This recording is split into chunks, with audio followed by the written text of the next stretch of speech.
and coffee.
Well, if no one's gonna drink this, maybe I'll just... Ugh, that's terrible. That's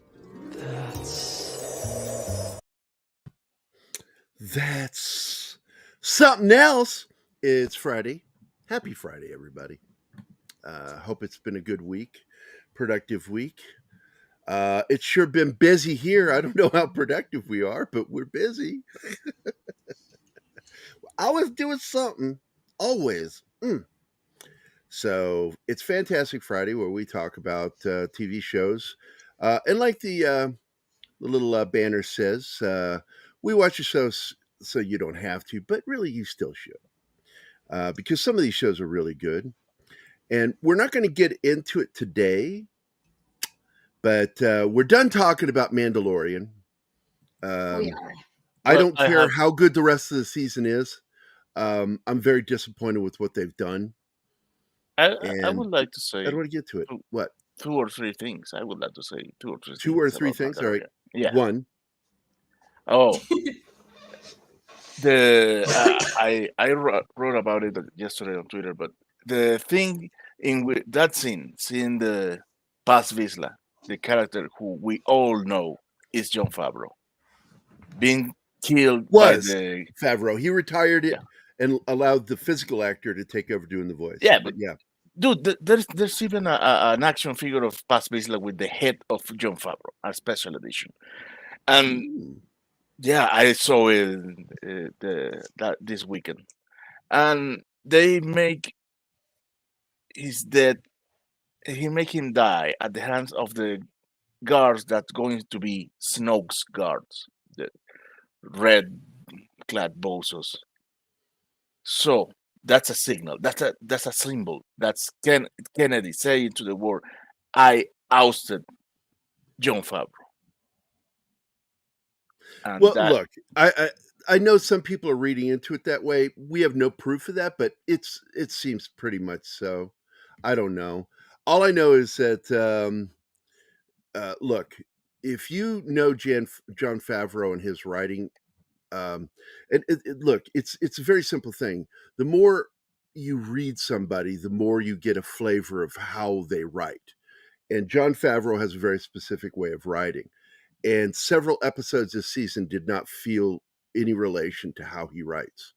And even though his name is on there, I believe it's the same bullshit we ran into with Book of Boba Fett.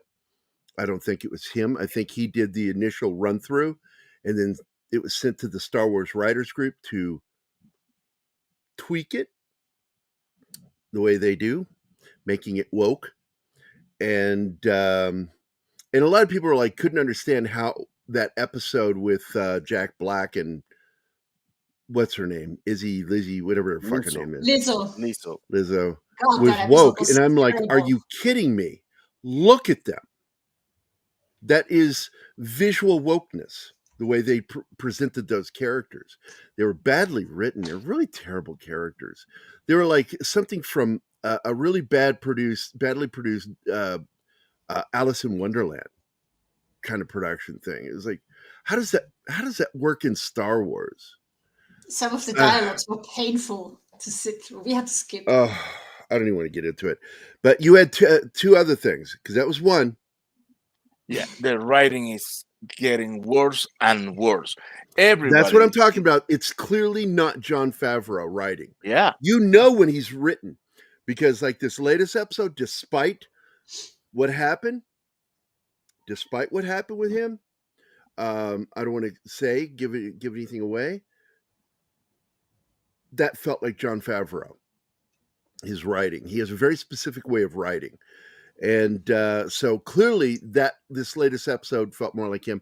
But the problem I have is constantly putting him in the back seat to other characters. And it's obvious that I think Kennedy is trying to drive the Mandalorian into the ground the way she did Book of Boba Fett, and kill the past and only focus on stuff that she's in charge of. I think they're going to kill Mando I and leave wouldn't the be show surprised. on I got to be honest. in the I hands of Boba. wouldn't be surprised because he's already kind of dead in the show anyway. He's hardly Yeah. doing anything. He's a side character. And Kadish made this great comment, by the way, about, at least now with the IG-11, Baby Yoda, Grogu can keep up with everybody. And then Robot Head came in, and I'm like, because I love both these guys. I love Robot Head, and I love Kadish, but Jesus Christ, he was brutal with him. He said he already had a floating egg. That's true. And his cradle was fast, really fast. Faster than IG-11. I laughed when Robot Head said that. I'm like, thank you for the call on logic. I got to tell you, man, you don't play Logic Wars with Robot Head. You don't. Don't point out something you think is cool, because he will shit on it and show you why. The other thing, characters get dumber and dumber if they need to. They need to be dumb for things to happen. Well, you'll It's notice the worst in the kind of episode, Deus Ex Machina. You'll notice in the episode that Mando acts like a mommy, while Bo-Katan is the one being the warrior in the episode. And that was kind of frustrating seeing it, because Grogu, is like stuff's going on around Grogu, and all of a sudden Mando he's like that mom driving the car, putting the arm in front of the kid, every time they come to a stop, which is pointless, because your arm's never going to stop that kid if you actually hit something, It's just a pointless thing. And they were doing it with Mando, and it just really bugged me. It's like, I see all these little things, these little nuances that are thrown in there to subvert, and it bugs me the way they do that. The Star Wars writer group and Kennedy, and I think Filoni plays that game too. That's why I've never liked him. He is very duplicitous. So, did you notice that? Did you get all three things that you were going to say? No, no. Let's get to the third one then. Oh man, there are one more.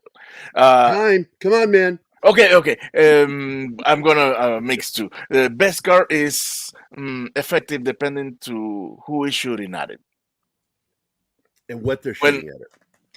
No, who? If the new soldiers. I remember if something electrical hits it. No, best card disrupt blasters. Blasters do not affect. Right. Yeah, but then Bisla executes a fuck ton of new troopers clad in Beskar. That is, I was also now when he shoots they die. Oh, that's precious. And the worst thing is they don't know what to do with Grogu. Grogu is doing he's nothing. Just this thing sitting there. He's a prop. Yeah. He has become nothing but a prop and a plot device. There's nothing worse in writing than excessive use of props and plot devices. And that's all Grogu is. I was a big proponent and fan of Grogu. Now I don't care. I've lost my interest. Was that your third thing? Yeah. All right. I think we've talked about this enough. I just I'm pretty much over Mandalorian. I will point out that despite many of my little problems, including the major problem of I will not support anything Star Trek while Kurtzman is on board. I won't. Until he has been completely removed, I won't allow my viewership to be counted. And I think that serious fans should do that. I don't care what Robert Meyer Burnett said or Dave Cullen or Critical Drunk. When it comes down to it, and I love those guys, I will not support something that has his name associated with it because it's garbage. He will get rewarded for this, whether you like it or not. And so I won't watch Picard officially. And but I will say, I had absolute nerd tears last night when I watched the new Picard. Oh, without me? I can't wait for you, Such baby. a- When you drag your heels and don't show up and stuff, I got to watch those shows. I have to watch them. And no, absolutely, Andy. I'm friends with Doomcock, and absolutely, I agree with Doomcock in that department. In fact, I got to be honest. I think there's a race to who said it first. He said it to more because more people watch Doomcock, but I said right from the start, didn't I, that if Kurtzman's involved with it, we won't support it. It was before the third season. Oh, it was great. I didn't care what Robert Meyer Burnett and all those guys were saying because they'd gotten to see it before in advance, and I'm like, I don't care. It could be the greatest fucking thing. They named it Star Trek Picard, meaning it's a third season rather than a whole new season of a new show, and Kurtzman's name's associated with it, and I just will not support that. But goddamn, that final scene in Picard. Oh, Dude, I got it. I got weepy. I got freaking weepy. There hasn't been a single episode of Picard season 3 that in which my eyes do not sweat. There's always something. Watch the final scene. I'm not going to say anything else. I watched it already. Then you know what I'm talking about, because all of a sudden something looked familiar and something felt familiar. Yes. And it didn't feel anything like Kurtzman Trek. It felt like what we knew and loved. And that felt good. And to hear Picard finally deliver Engage correctly, because he's been saying it like a feeble old man all series. And then when he sits down in that chair, he said it correctly. Do you see that? Oh, yeah. He said it with intent and with force. That's all I got to say. And the gesture of that trademark gesture. Engage. I just about lost my fucking shit. But I'm not stupid enough to go watch it on Paramount. I'm not going to do it. I won't do it because Kurtzman gets rewarded for that. If his contract isn't over, they will keep renewing him. They may relegate him, but as long as he's involved, I protest. I am in protest of Kurtzman. I hate him and I hate J.J. Abrams. They are the worst thing that ever happened to Star Trek. And that's over, what's his name that ruined Star Trek 5? The executive producer that ruined it with Shatner. He's the reason why it was no good. Coons, whatever his name is. Keith knows what I'm talking about. But that's it. I'm not going to talk anymore about that. We're now 13 minutes in. We're going to start talking about 1923. 1923 is coming to an end. This is episode 8. And it's an end with many open ends, though. Here we go. And I want to finish this before the first ad break. And here's that murderous son of a bitch that killed her mother.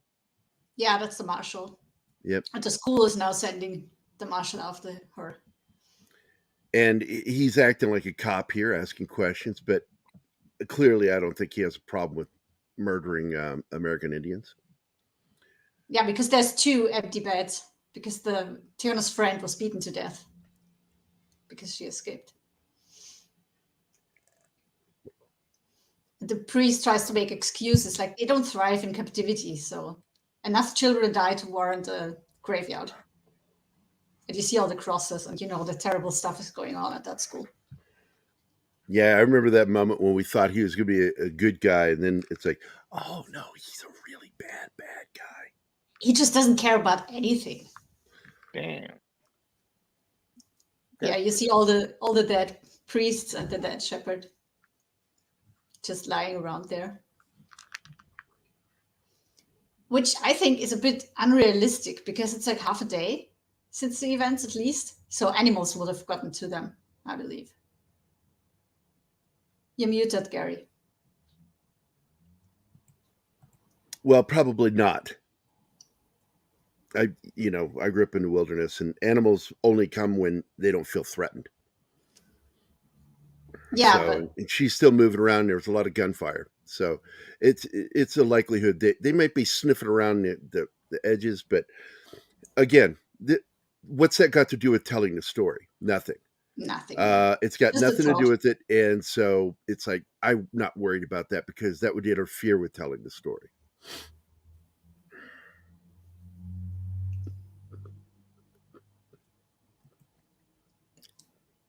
And again, her dad really looks like actor Richard Mulligan from Soap. If you say so.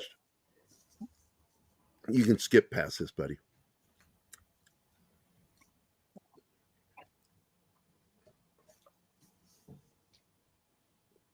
Do you have there you go.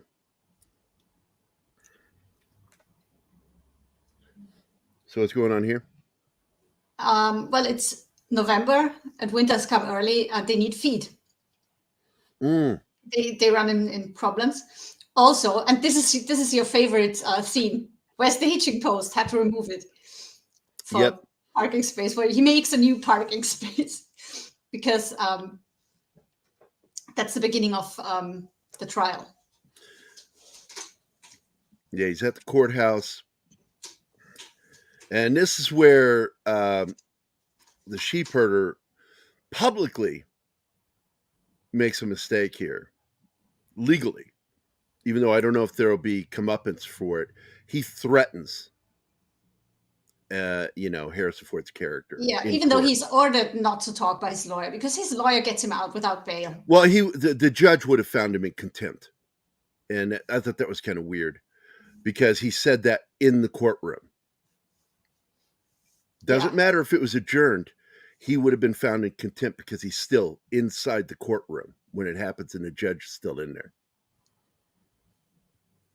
Judges are serious about that shit. That judge doesn't have a lot of power because all he does is shout. No fighting in my courtroom. I got angry by how easily that lawyer guy got Banner out. Just claiming self-defense. Yeah. Because no proof. He was being hung. Here we go. We're back at the ship. We're disembarking to London, and guess who else is on the ship? It's not just Spencer and Alex and 5,000 other people. It's the whole ex-fiance and his family. Fiance and his family, and a lot of other people that were in Africa, I think. British society people. Yeah. Those blue bloods, Yeah. So the original plan is just to hide for 3 weeks because there are no other ships. Oh, and this is where she and the young little sheep herder begin to flirt. Yeah, they get flirty, and her dad is not happy about that. No, he's like, knock that shit off. There's no time for that. We got to stay alive. But they flirt anyway. Yeah, because she tells him, these people, they have been trying to kill me ever since they got their hands on me. So I don't believe in later. I believe in right now. That's a good statement. Also, the poor shepherd's boy, he's just lost his father. Let him be a little flirty, if that comforts him.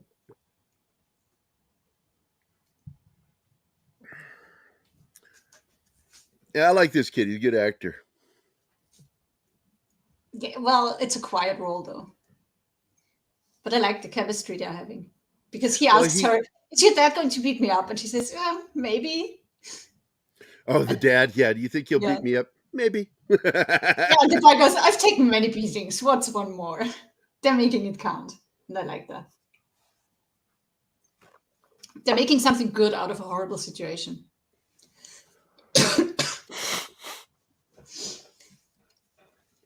Oh, yeah, the guy's angry. He wants to settle this with pistols. He wants them all dead, the whole Dutton family. If they had to settle it with pistols, Ford's character would kill him. He's blustering. And Whitfield tries to calm him down by telling him, this is not how we solve this problem. Vengeance won't help you, but you will have Yellowstone. We have means other than violence to get to these people. Because that man has the power to find out everything about everybody if he wants to. And he's on them now, and he will find something. And we find out later what it is. Skip through this. Skip through it. Please. There's no censor. Skip through it. I didn't have time. Oh my God, skip all the way through. I meant just grab the cursor and just go. He never let these girls go. It's just more showing of how evil he is. He's turning them into monsters. It's just horrible. We don't need to see this. Yeah, here they are discussing the problem with the feed. They can't start giving hay to the cattle in November already because they'll never make it through the entire winter. I will say this one thing about the whipping scene. She starts getting into it because he's telling her enjoy the pain. And that's when he makes them switch. And he goes, okay, excellent. Now you get it. Okay, your turn. It's like, what? And the other girl is so angry. She's angry and she's going to whip the shit out of her for it. Oh, yeah. So Dutton is at the bank trying to take out another loan on the cattle. He's done it before. He's always paid them back. About the feed, because they always did this on a handshake. But times are changing and the banker can't do it like that anymore. Also because other cattle farmers have not paid their loans back. So what he suggests is he takes a mortgage on the ranch. And he's not happy about that because that is his home that he built for his family and he's not giving away part of it. Not to the bank. Because they're not far away from, they're just a handful of years from the beginning of the Great Depression. And they were already starting to feel that in rural America at the time. And that's why banks began changing their policies. Yeah, because everybody knows that cattle farming is already declining. It's not the big business that it used to be. Yep. So, of course, they wouldn't. It's a bad investment. That's how he puts it, the bankman. It's a bad investment. We can't do it. And now one of the bad guys follows him to his home. Because he takes the opportunity to see his family. He has a mixed marriage. Yep. Which is illegal at that time. And so the guy is there to spy to find out what's going on with this one guy that works for Dutton. And the angry guy who didn't get hired. The kids are like, "What's all the noise? Why are you taking a shower together?" Saving water. It's so funny when they do that. The little girl sees the redhead, and she goes to tell her mom that there's a monster outside the window, and the mom doesn't. Yeah, and if she had said it anyway, instead of just, I don't know if that's weak writing, because I'm sure Taylor Sheridan has his moments, but a child knows a man from a monster, and if she had said a man outside, they would have reacted to it. But saying monster, for some reason, they don't react to it. And no, it seems like a regular thing. Like almost every night, the girl gets out of bed and tells her mommy there's a monster. Because the girl shows up and the mom immediately says, "Where's the monster this time?" And the girl says, "Outside the window." So it seems to be a regular thing that she sees monsters. Yep, exactly. By the way, Patrick has joined us. We're watching the slideshow for 1923, episode 8, with Harrison Ford, Helen Mirren, and others. And if you'd gotten here earlier, we could have talked a little more, but once we start the slideshow, we got to finish it. Got it. So, but basically, Patrick will be starting his show this coming Tuesday, with Clint Eastwood's Dirty Harry. And he's going to address the film as well as its connotations on today in our culture and with law enforcement. Here she runs in one of her blue blood friends who actually supports her, even though she's acting like a snotty bitch about it. She's trying to talk her to coming back, telling her how broken her ex-fiancé is and how wrong it is to give up her place in society. She's her friend, and she lets her know, I'm your friend. And Spencer's, he doesn't care, but he'd like to avoid trouble. And she wants to avoid trouble too, but then all of a sudden, this whole want to go dancing thing really sparked by her, and it leads to the conflict that takes place on this ship, her doing this. I love the scene where she tells him, you need a suit, and he says, I'm not getting a fucking suit. Next scene, direct cut, you see him in front of a mirror in a suit, and he says, the things you do for love. Yeah, I love that. And of course, her fiance sees him and her, and ex-fiance, sorry. And hey, morning, Zax. How you doing, buddy? I have not said good morning to everybody yet. Hold on. Where is that? Get up into the comments. Who's all here today? We've got Penny, Andy Morrow, Sox Bulletins, Joe's Atmosphere, Alex Moore, and of course our good friend Kyle, aka Zax. So good morning, guys. And of course, we got the audience listening to us through KGRA. Hope you guys are enjoying the show so far. Even though you can't see the slideshow, if you do have the digital app, you can watch us. But if you're listening by radio, use the Braille method. Just start feeling all over the radio. Yeah, it's crazy. And also hello to the guys on Rumble. Rumble? Yeah. Rumble's been giving us some good numbers. So thank you guys for watching the show. And we've already started our protest with StreamYard for not sharing the Rumble chat with us. Yeah. So hopefully more people will. Now at this point, the challenge has begun between the fiance and Spencer. It's a one-sided challenge, really. Spencer's not interested in this conflict, but yeah, the English boy has his pride hurt. He even tells the boy's dad, he says, I kill for a living. I kill for a living. You don't want your son fighting me. And the dad says, no, of course not. But he can't stop his entitled kid. Yeah, his entitled kid goes up and throws the gauntlet down, and Spencer whoops his ass once. But, and so often this is true in life. You got these people that doesn't matter how many times you have to whip their ass. You got to do it again. I had that with one person in high school. I beat his ass. It seemed like an annual thing. Every school year, I had to beat his ass at least once. And I'm like, is there going to be a time where I get to not have to kick your ass? Oh, I had to graduate. Oh, okay.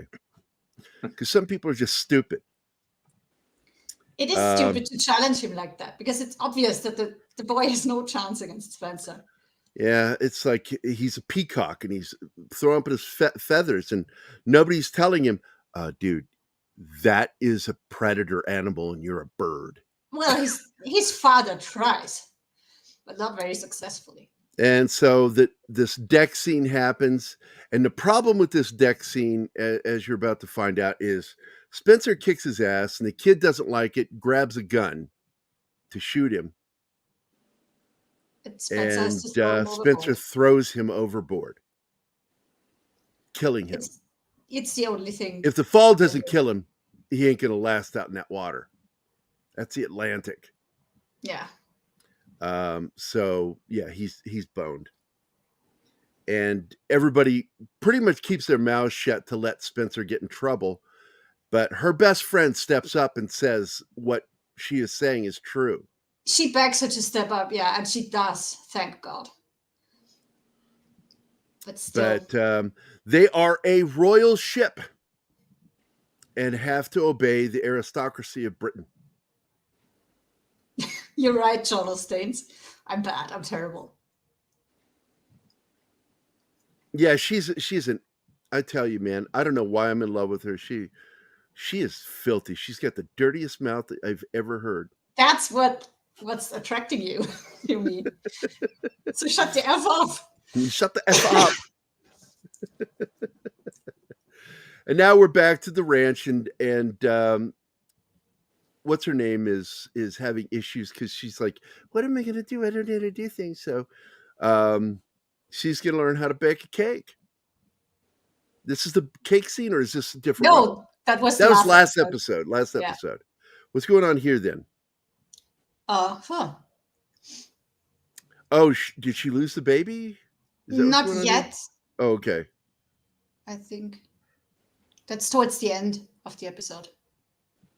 And by the way, John, glad you like that. She had it already. Okay. She lost it. John, thanks a lot, man. Patrick will be taking over this coming Tuesday. And once again, it'll be Clint Eastwood's Dirty Harry and the geometric feasibility of Clint Eastwood Dirty Harry existing in today's world. Yeah, the contrast of then and now. Yes. Then and now. Yes. Because look, man, bad guys never go away. There's always another one. It's like the Hydra with the head being cut off. Another one pops up. And I love that movie, dude. That is a great film. And again, the final draft of that screenplay written by John Milius, my absolute favorite screenwriter of all time. Well, we're going to have two guests with us that day, both retired law enforcement. One guy ran for sheriff. So we have a really good perspective on the show, and I'm looking forward to some folks to joining us on Tuesday. I'll get out of your way here, but I just want to encourage folks to join us on Tuesday for my commentary on Clint Eastwood, and I really think you guys will like it. Outstanding, man. Looking forward to it, Patrick. Thanks for dropping in, man. All right, take care. You too, man. By the way, guys, what just happened there was that guy relayed the information about the mixed marriage, and the cops showed up to arrest. They took her away and beat him up pretty badly. Yep. In front of the kids. Because, we got to know how bad of guys they are. So, Helen Mirren looking lovely, as always. She's gorgeous. Yeah, she is. Shade's getting old. She catches him with a towel, trying to get strength back in his hands.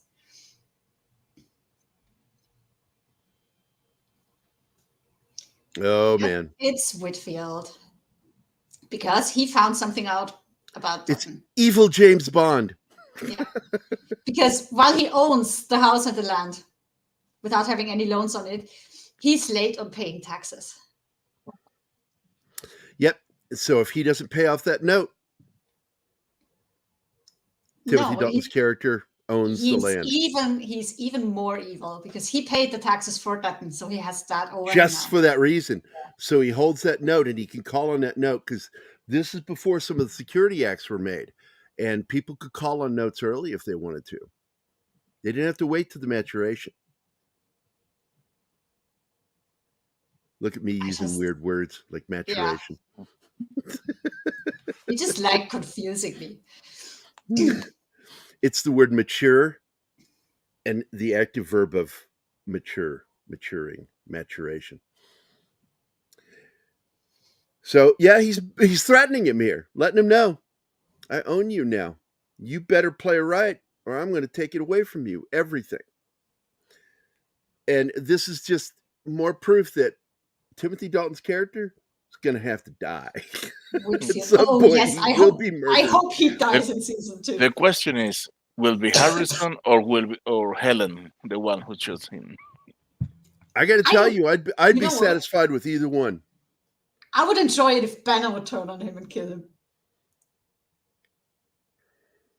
I see more killing intent in her eyes than in his. Oh, yeah. Well, we've already seen she can commit murder. She's okay with it when it's necessary. Well, I don't know how okay she was with it, but because the way she screamed after shooting the guy. She squeezed that trigger. Yeah. No, she squeezed that trigger with no hesitation. Most people hesitate. And I like that Taylor Sheridan knows that. And he wrote that way. He wrote her pulling that trigger and it misfiring. Oh, yeah. Here we go. The whole scene was just so good. How they both fumble to reload, and she's just a bit quicker. That was good. Yeah, they discover there's 3 sets of tracks, not just one. So the girl has help. And they find the bodies. Oh, man. I hope he first- dies a brutal death too, the priest. The first dead priest that they find is the one that had his soul eaten. Oh, yeah, ate part of his heart. And you don't see the act when he does it. You just see him return with blood on his mouth. But now you get to see the body with the chest open. What does he say? He cannot ascend heaven or whatever it was because I hate his heart. To paradise, I think. Yeah. Something like that. This show is just so good. And she's been sent to her quarters, and he is... once again, it's all that thing about the decisions we make and when we knee-jerk react to things. And her knee-jerk reaction to them being there led to this situation. Because Spencer was happy just staying in their quarters and not going to that damn dance. And pride cometh before the fall. And it's about pride. She's a very proud person. And her pride got in the way of logic. Because they absolutely should have kept their heads low. And this is where he lets her know this ship sails under a British flag, man. Yeah, but also Spencer was the one who lost it at the end when her ex-fiancé called her a very bad word. That is when he snapped and turns around and says challenge accepted. Called her a whore. I loved Spencer's first reaction when the guy walks up to him and slaps him in the face, and Spencer just kicks him in the nuts. Yeah, just sends him sailing. Oh, you just stepped into the wrong game. You thought it was this. No, this is what the game is. So you thought it was cricket. No, this is football, American football. They are going to send him off this the is ship. Boxing. Yeah, her friend helps her here. Yeah, she tells the captain. She tells the captain that the ex-fiancé draw a gun on an unarmed man. But still, they have to get him off the ship. Yeah, and this is the captain trying to save him. Yeah. It's really what this is. The captain knows what's going on, but he's limited in what he can do. And the one thing he can do is kick him off the ship to save his life. And also, he cannot let her go with him. So the friend runs off to warn by him. orders because of the kid's death. Earl of Sussex, yeah. Because, he's the closest thing to royalty on this ship, and this is a British ship. He's not happy about it. She's late to catch the rig, though. I was surprised she didn't jump overboard. Yeah. Because that's what I was expecting her to do. And then we cut back to this scene with Helen Mirren. I love these shots, even though a lot of it is CG. It sucks. But I thought the slideshow was longer. That was 20 minutes or something. That was weird. There we go. We can go ahead and pull it down. So things with Spencer and Alex are she has the letters, so she has Kara's address. And she yells to him, "We meet there in Montana." And this leaves us 2 more episodes for the finale. That was the finale. Oh, was that the finale? 8 episodes? Yes. All right. So she did, she lost the baby. But I suspect next season, the big reveal is that after so much amorous nights with Spencer, that she's pregnant. We have a very heavy hint in this episode too, because they start the journey and she gets seasick. She gets seasick though? Yeah, when she got sick is where it came into my head. I'm like, oh my God, she's going to be pregnant. And you and I agree that they are the parents and or grandparents, most likely parents of John Dutton. Either Spencer or Jack. There are no other Dutton men. I just suspect that that because And it's Helen Mirren grandparents. is not Grandparents because John is the not second. at the right age. Mirren is not at the right age, her character. So it's got to be Spencer that is the lineage for John Dutton. They have not given us any clear information through the lineage, and it's very unclear. All we know is that there are different John Duttons, and the current Dutton on Yellowstone is John Dutton the third. Second, I think. No, I think he is the third. And because you have the first Dutton, who's dead, and then John Dutton, and then you've got the other John Dutton in this story, and I can't remember. He got killed. Didn't he get killed?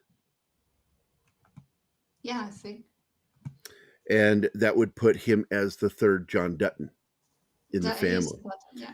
Which is weird, because when you see the third put to a name in America, that usually means that's the third child from a John Dutton.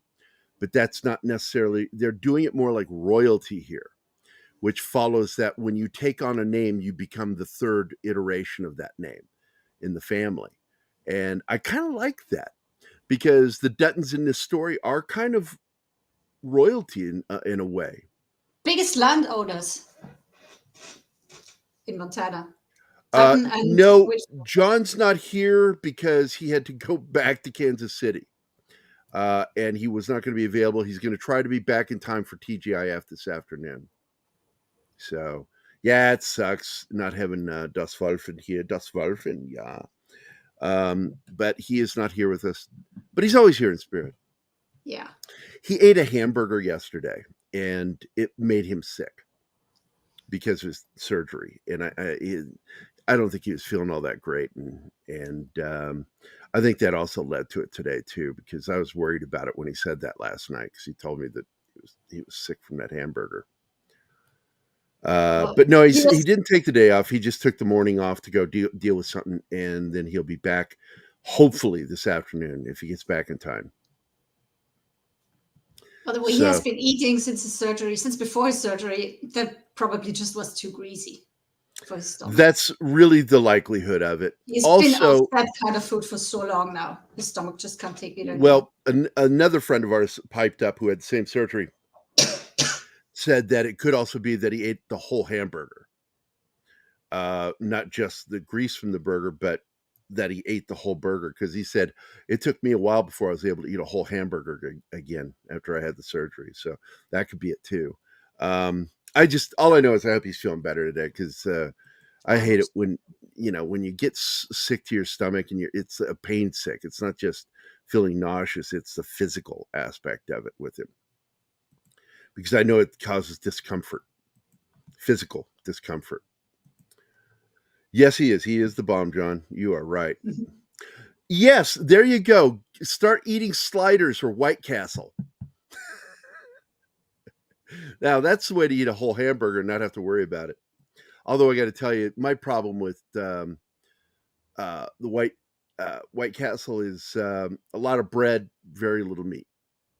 Those buns should be thinner. That is my general issue with burgers.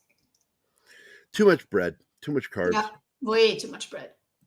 When I eat burgers, what I do is I usually do either a full lettuce wrap or a half lettuce wrap, where I will eat the bottom bun with it to be able to hold it, and then do a lettuce wrap on top and eat that way. And it helps. That's also how I eat sandwiches when I have to, because there's nothing else. I just leave off the top. KFC, by the way, has a new sandwich. I don't know if it's still available. It was like this niche thing they were doing this month, which was 2 chicken patties as the bread and the vegetables and stuff in the middle, and the sauce in the middle, and you ate it holding the chicken. Okay. I wanted to try that. I was like, that sounds interesting. It's a meat on meat sandwich. Sounds very keto. It's also it's a joke from Ren and Stimpy, when they had that Big Brothers thing episode, and they check out a prisoner named Kowalski from the prison to take him to the park for a picnic. What's that? Kowalski. I fucking Kowalski. love Kowalski. He's a Oh, recurring character. Kowalski, what would you like on your sandwich? Or what kind of bread would you like on your sandwich? Meat. Why Right. is that name so popular? What would you like on your sandwich? Meat. Meat on meat sandwich. What would you like to drink? Meat. Kowalski was great. I love that episode. I loved classic Ren and Stimpy. And I told you that when I was a paramedic, one of my partners and we'd constantly walk around during the whole day just doing Ren and Stimpy. And one of the guys stood up and he says, "Have you not read Newsweek?" And we stopped and went, "What? Haven't you read Newsweek? It's finally been made known that both those characters are latently homosexual." They And were lately nothing. They were a then my couple. partner and I looked at each other. And we just looked at each other for a few seconds. Then we turned back and I said, "I think we're okay with that." And that ended that conversation very quickly. We're okay with that. Imagine that.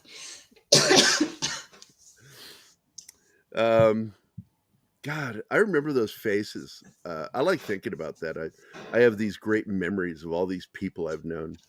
And I tell people when I write, and I write something that's semi-autobiographical, and I said, you'll find one thing interesting, that even though it's from my perspective, you'll find that I really focus a lot on the other people, because I love the people in my life. I do. I have some amazing friends. They're my family. They are my family. And my daughter, oh my gosh, Zoe, I'll share with you guys my conversation with Zoe last night. She keeps having to make major decisions in her life, and she's come to terms with the fact that, I'm okay with the people in my life and with having my dad. I don't really need some of the rest of this family because they're crazy. And I said, I told you they're crazy. I said, the one thing you got to take with some of those people that are in your family is drama.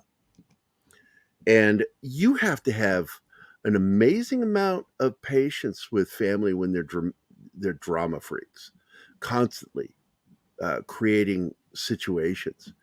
And she's finally come to that point. She's going to be 24 this year in August, and she's already 24. She's come to understand. I understand what you said, Dad. This drama, it's exhausting. And I said, yeah. And you don't have to have it. It's hey, Wade, how you doing? It's I'm great. okay to cut people out of your life when they don't mean to be toxic. Toxic people don't mean to be toxic. That's why it's hard to call somebody a true villain in your life, because there's a lot of gray with people. But that doesn't mean that they're still not a villain in your life. And there's a lot of people out there in your life, that cause problems. And they maybe don't mean it. But does that mean that you put up with it just because of blood? No. It's really all about finding satisfaction in this life and a little pocket of happiness. And if other people are constantly infringing on that, it's absolutely okay. Cut them loose. It's not an easy lesson to learn, though. Stop getting upset about it. It wasn't for me either. It took me going into my 40s for me to get it. And I'm like, I'm done with this. Why do I constantly crave this? I'm never going to have what I crave, what I feel like I need. I'm not going to get it from that, and of course I'm referring to my siblings. I love them. They love me, but I love them at a distance. They're just oil and water, man. We do not mesh. What my therapist told me, what really, to this day, I will never forget what she said to me. Because she said, I get it. People are telling you your family is part of you, but so is your appendix. And once that bitch starts making trouble, you get rid of it. That's right. And that was like, I was sitting there staring at her. I was like, oh. That's a really good remark, because you sometimes have to surgically remove people from your life. You have to do it consciously. Don't be passive in this life, because it'll get you nothing. That's why I despise people who are passive aggressive. And I've met quite a few people who do that Oh, shit. yeah.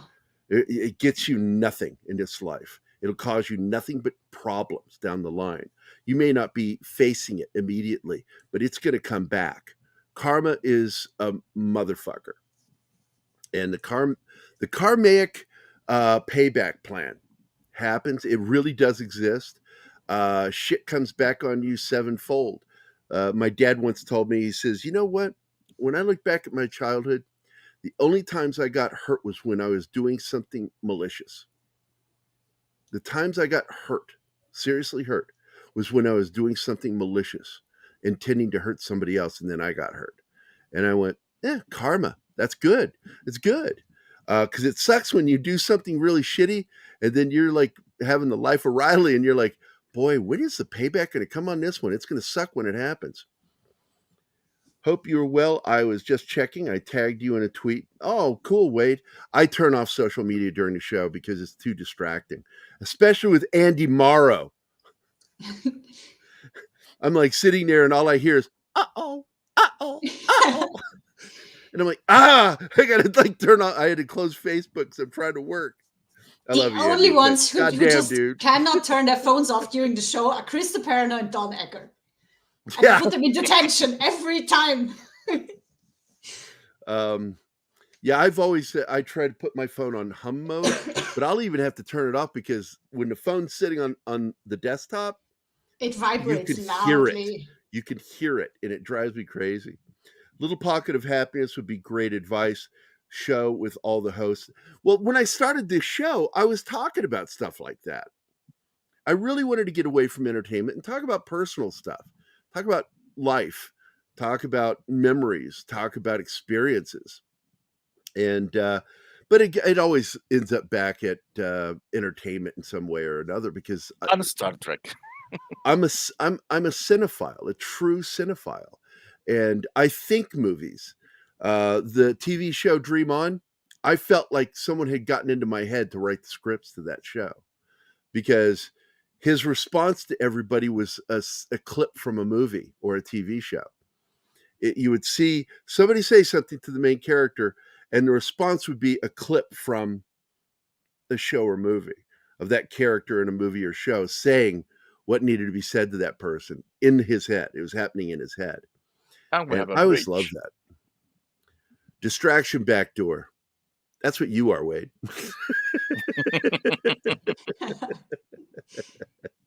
And Andy says guilty. Yeah, I'm serious, man. You and who else does that to me? Oh, my buddy Ultra Rob. He's going to eventually come on this show. I've asked him and told him I want you to come on the show so people can meet you and know that you're a real person and not some figment of my imagination. And Ultra Rob, man, and Max also agreed to come on the show. He likes the idea. Ultra Rob is, look, there's this episode of Family Guy where he has to go to a male toxic school, Peter does, in order to understand the female perspective. It's a feminist school. So when he comes back, he's like a woman all of a sudden. Everything's about, feelings and stuff. And it's one of the funniest moments is when he calls Quagmire while he's in the bath. He says, "Hey, Quagmire," and yeah, Peter, what do you want? He says, "Just want to know what you're doing." I'm not doing anything. He's like, what you thinking? You called me. What do you want? Then he hangs up on him. And Ultra Rob would do that to me all the time. He'd just call me up and I'd answer the phone. Hello. And he'd go, "What's up, turkey dick?" Doop, doop, doop. Make some noises and then nothing. And I'm like, did you call me for a reason? "Oh, I was just calling. I'm doing stuff." Well, for what it's worth, I can confirm that Ultra Rob is real because I got to talk to him. Yeah, you got to talk to Mac and Ultra Rob. Mac basically stole me from you. He just wanted off your phone. He grabbed the phone and walked away with her. And I'm like, that's my girlfriend. Yeah, I was like, okay, I guess it's just us now. But that's, we've been friends for so long and we've lived together. And Zoe brought it up during the party. She's like, what was it you and Uncle Mac used to call each other? Heterosexual life mates, because we liked living together. And we would sit for hours not even talking. It was like, it reminded me of Henry Fonda and James Stewart talking about their friendship. They would get together in the hobby shop. Fonda had his own hobby shop, and so did Stewart. And they would go to one or the other, and they would sit and build model kits and not talk for hours. And that's how Mac and I were. And then suddenly we'd talk and have this great conversation, then we'd go back to what we were doing.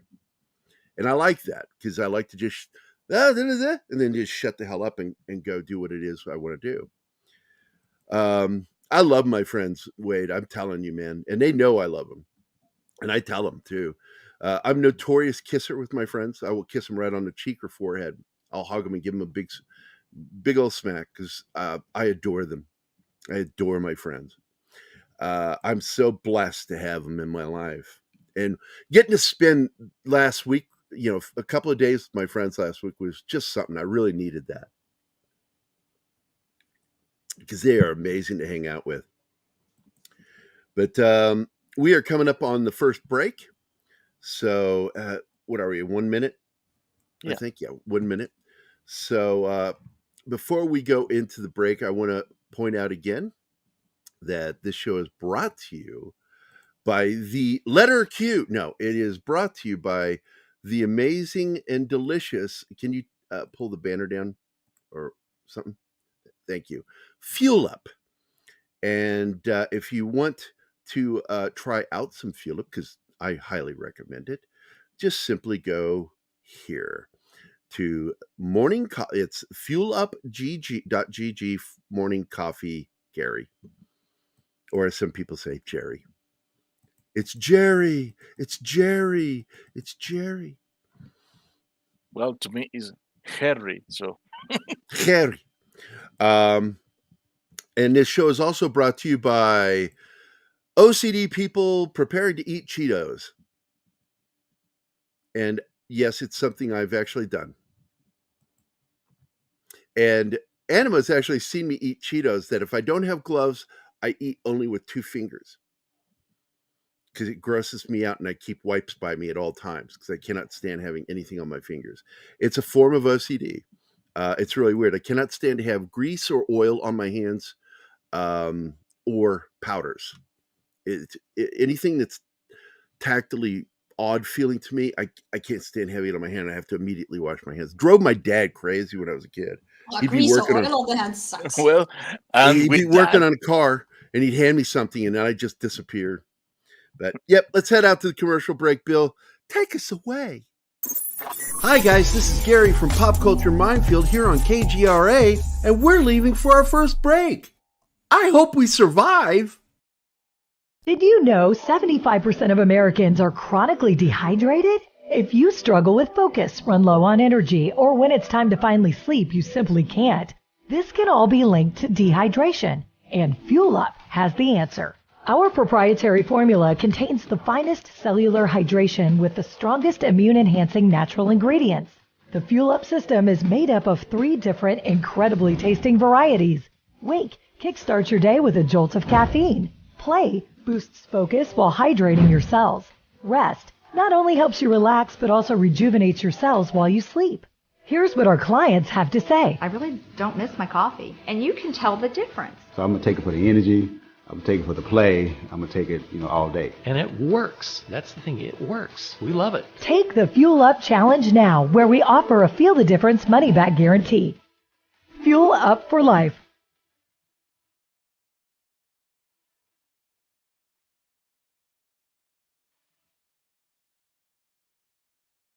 Hey members, the new KGRA DB app is now available on iOS and Android devices. Gain on-demand access to any KGRA DB programming.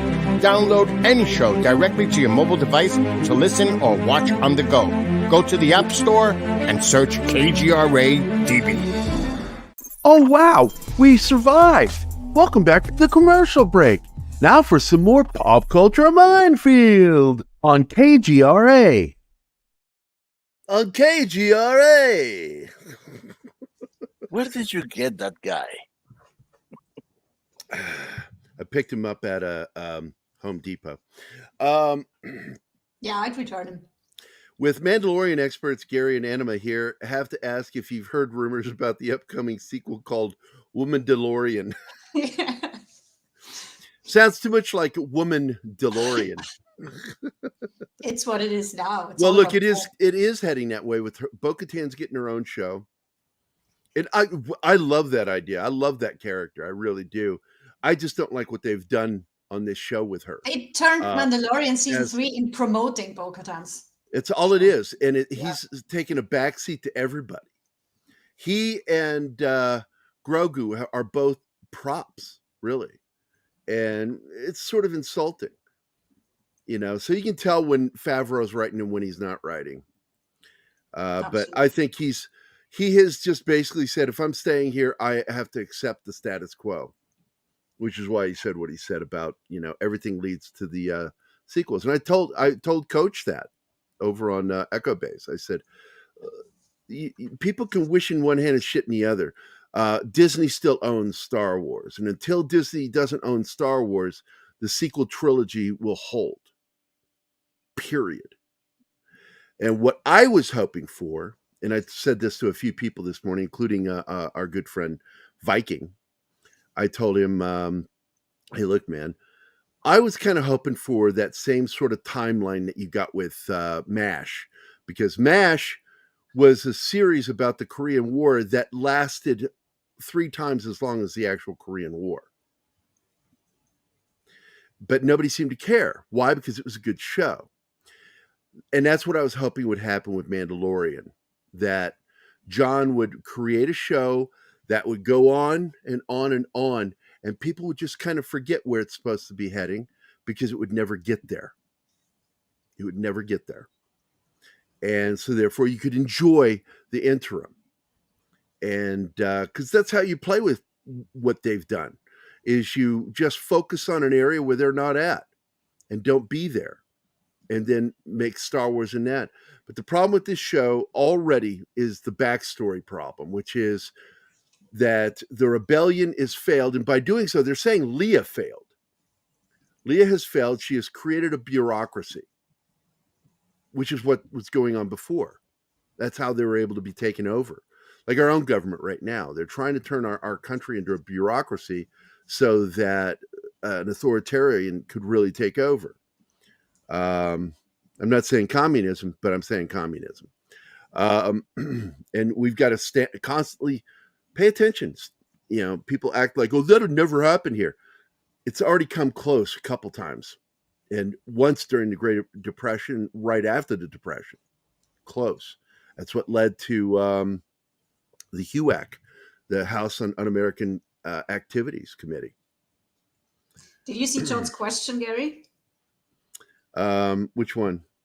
How can a military medic be that level OCD? Oh, easy. Anybody in the medical field really does well with OCD. It's good. It's good for people in the medical field to have a little OCD because you really pay attention to cleanliness. I cannot tell you how many times I yelled down the hall of the barracks, wash your goddamn dicks. I'm sick of smelling them. You can say who you want to. That happened. They're gross, man. Wash your damn crotches. Get that smegmatic smell. It's really bad. And you're the medic, and I got to check them. And I'm like, oh, God, dude. Dingleberries would piss me off more than anything. And some of you know what that is. I don't think Anima knows what a dingleberry is. I don't think I want to know. Monkey Jim's in the house. When you don't wash your butt and the hairs collect little balls. I said I don't want to know. Thanks. Nah, you're going to know. Hey, Monkey Jim's is here. What's up, buddy? I got to tell you, dude, I'm not even going to get into it, man.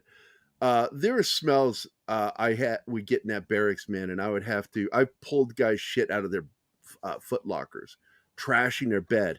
I said, everything on the floor, wash it today. You know, because part of the job of a medic is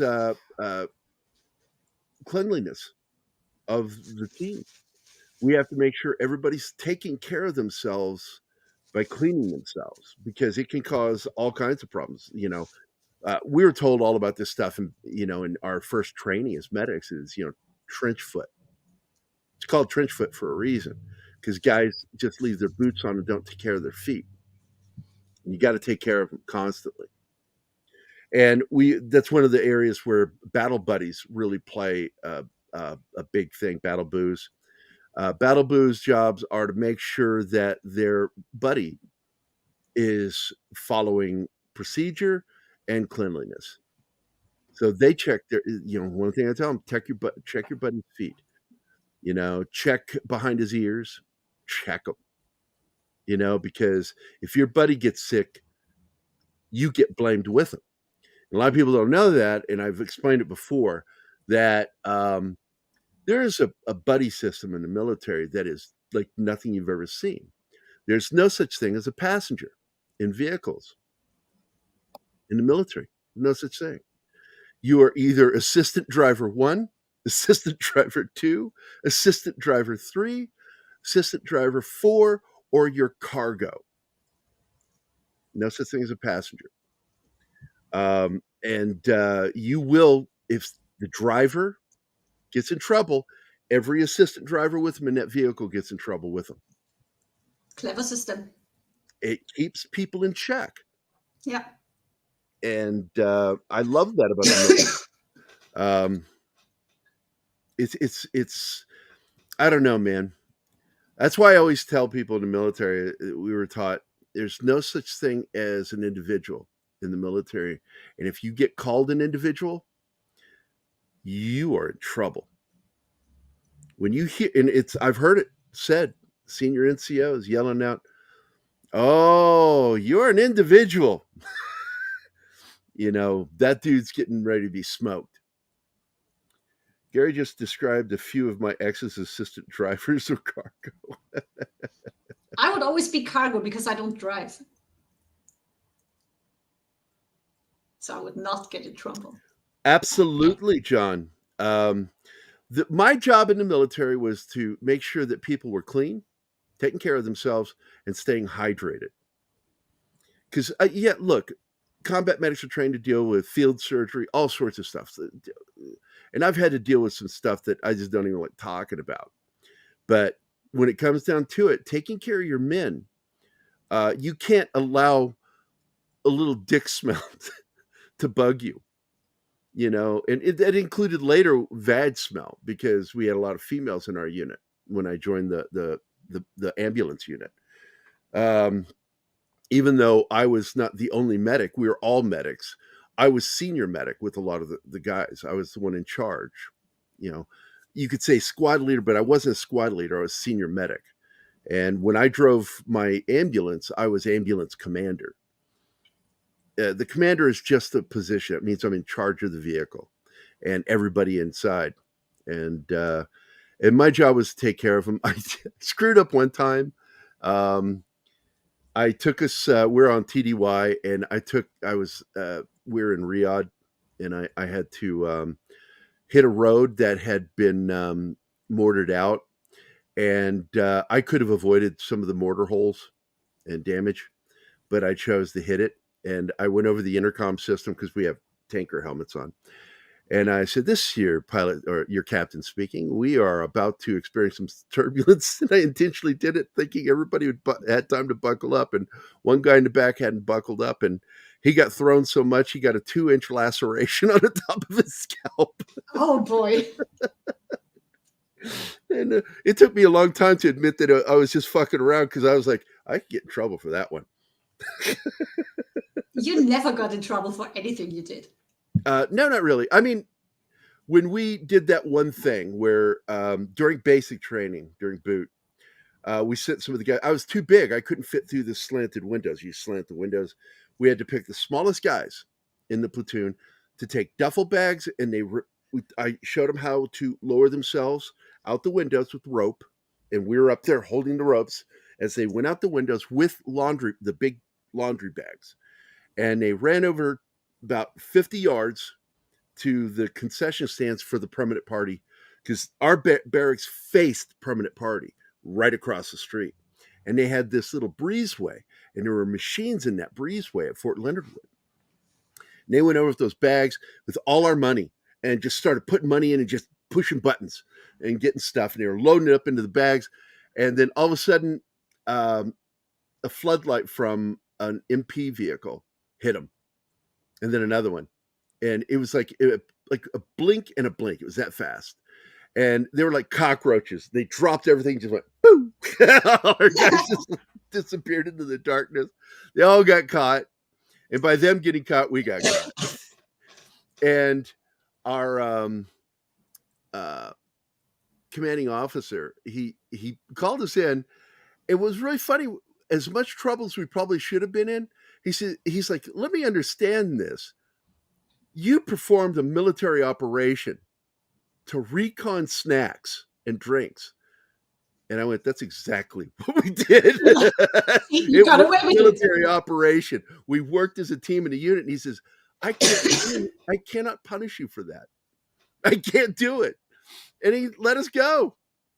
We got yelled at. We got nothing. We didn't get written up. It was funny. One of those funny moments, man.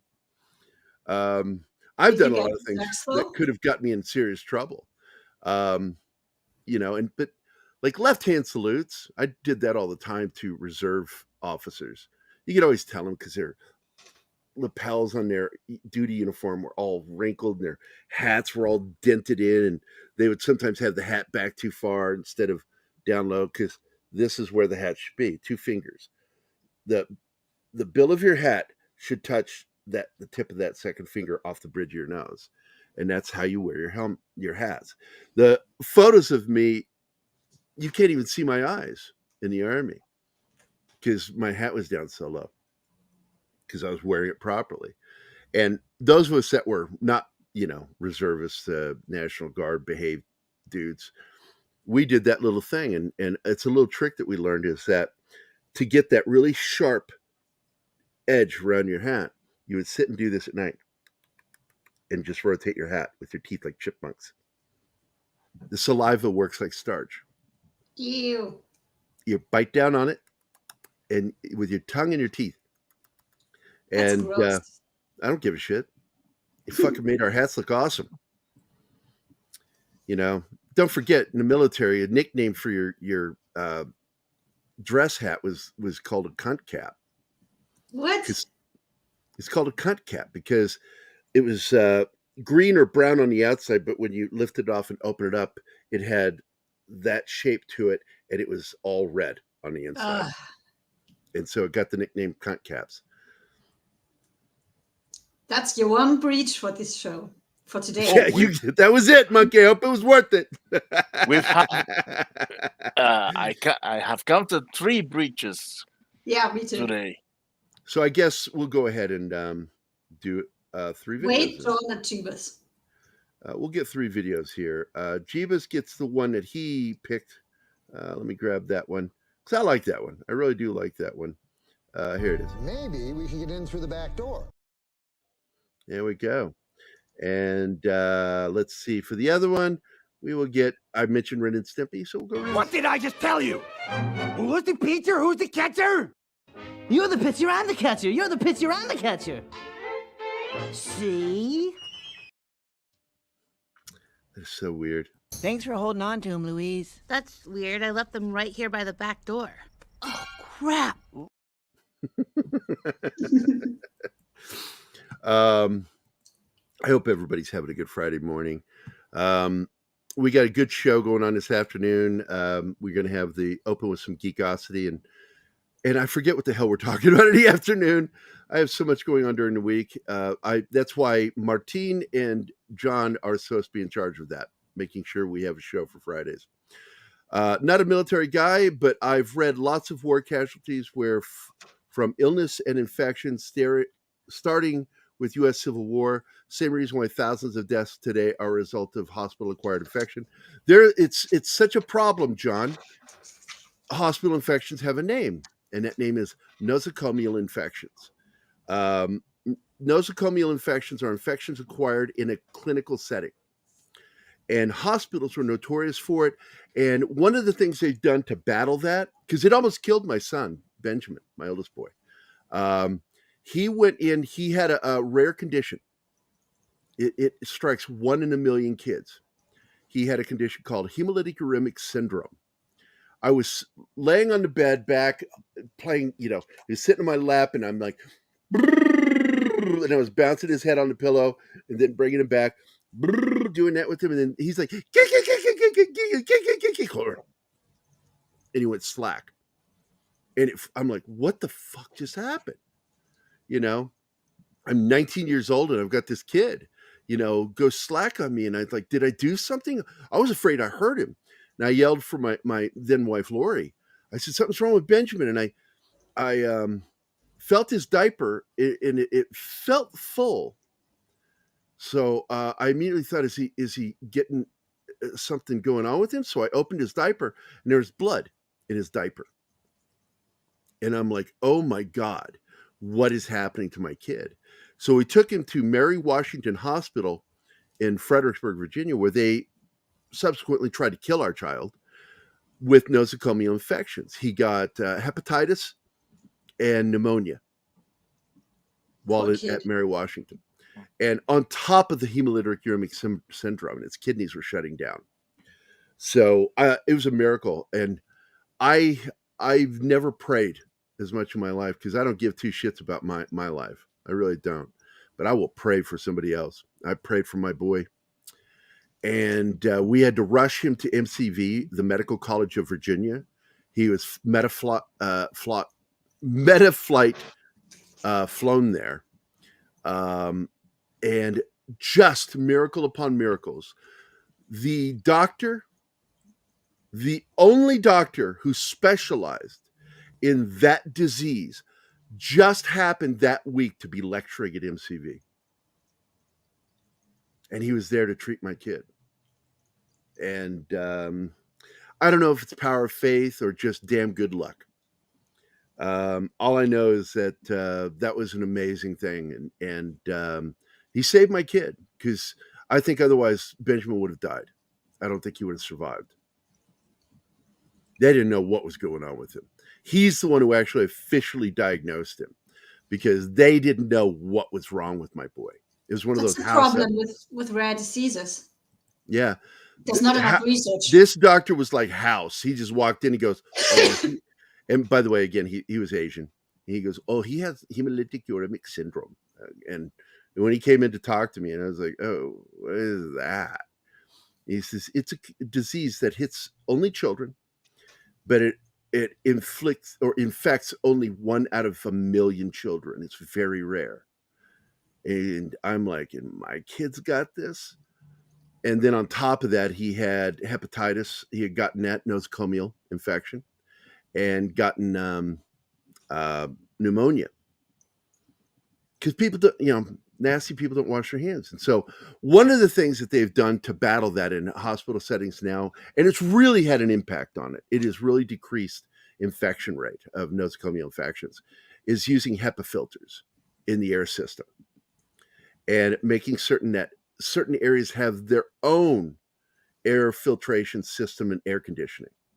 That way you're not recycling air from other areas where people might be, like ICU. Why would you want people in ICU to have air from another area? You want it to have its own air so they're not getting sicker, because you can kill people. And people have died from nosocomial infections. And finally, hospitals are really working at that shit. Sorry about your kid, Gary. Those bugs are super scary. With this one, it was a genetic thing. Something happened genetically with him that causes that. It wasn't an infection or anything. It wasn't a bug this time. But the pneumonia and hepatitis was definitely passed on to him by people not washing their goddamn hands. There's an episode of ER where they did that. I don't know if you guys ever saw that show, where they wanted to show how nosocomial infections take place. And so they put an invisible dye on stuff. I don't remember that episode, but I'm sure I've seen it. I saw. And there's this one dude, big fat guy, I forget his name, good actor, went into the bathroom and they went around with this ultraviolet light, and they just started like oh yeah. The going, front desk and guy, like the big his one. face, his clothes, his hands, Yeah, were I just remember. glowing. It's like, so gross. you need to learn to wash your goddamn hands. And because he was the one doing it, he was cross-contaminating people, and he was the one that was doing it. So yeah, C word. Well, I use it in the British way, because that is why I don't have a problem with it. That is a US thing. Having yeah, issues I don't with that. use it the American way, which I consider to be filthy. The British way is just, it's very slang for you're an asshole, and it's no different than calling somebody an asshole, in my opinion. It also can mean coward too, which I like too. Yeah, a cowardly asshole. But yeah, I have no problem with that. And more importantly, we live in the wonderful United States of America, where we get to speak our mind. And people who say For that now. words are can do harm, I look at them and I'm like, this is what does harm. This is what does harm. Words, you empower people with their words. Only you can allow that damage to take place. I was bullied, and I do not stand for people trying to cushion things for other people. I raised my daughter, don't take shit off of anybody. I said, if you got to punch somebody, hit them. Make sure it's finished. Hit them as hard as you can. Don't mess around. Throat punch them if you have to. Finish it. If it's a bigger boy, kick him in the junk. Kick him in the junk. I don't want you getting beat up by some boy. I said, but the fact is, I will stand by you on anything as long as you don't start the fight. If you are defending yourself and you know that things are going to be happening, throw the first punch. Bullshit on that honor system. You shouldn't throw the first punch. I'm like, that's the craziest thing I ever heard. Bruce Lee said it. The best defense is a quick and effective offense. Once you know this shit's going down and there's no walking away from it, no getting away from it, face it. It's going to hurt, but it's better to feel a moment's pain than to have prolonged agony from that person messing with you all the time. And it'll happen. And it does happen all the time. So, but there we go. That's the little seeds of wisdom that I threw out to my kids, and I'm sharing with you like you guys could give a crap. It's like, I'm 48. Your advice means nothing to me.